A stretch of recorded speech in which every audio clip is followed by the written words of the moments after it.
L'1 d'abril de 1939 acaba la Guerra Civil Espanyola i apenas un mes després, el 7 de maig de 1939, venen ací a sa casa a Perell i se l'emporten detès a l'Ajuntament d'Oliva. Allí passa 3 dies i se l'emporten al depòsit de presoners de Gandia. Uns dies després, exactament crec que uns 10, prenen declaracions a testigs, després, 2 dies després li prenen declaració a ell i el tenen allí uns mesos i finalment se l'emporten a València. El 14 de juny li dicten la sentència de mort. Li requisen tot el seu patrimoni, el deixen sense res. De fet, esta casa també li la requisen i es va convertir en una casa per acollir els militars que venien a Oliva. Uns mesos després sí que és de veres que la casa la van tornar a la seva dona, a la seva viuda.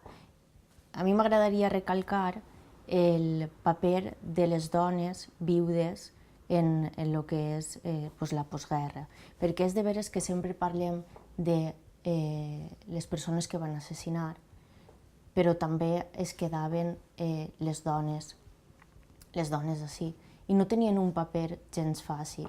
Per això vull recalcar la importància d'aquestes dones que van tindre en l'educació dels seus fills i en tirar avant, i en especial de la meua ganga, que és com li diem nosaltres a la nostra besàvia, perquè va criar a Monguelo i posteriorment ella a nosaltres sense rencors.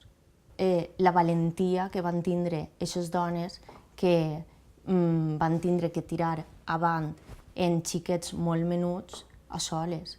La dona, antes, com bé sabeu tots, no tenia la mateixa situació o els mateixos drets que tenim ara, per lo que era molt més complicat aconseguir qualsevol cosa. I crec que es té que reconèixer el paper que van tindre aquestes dones en la història del nostre país.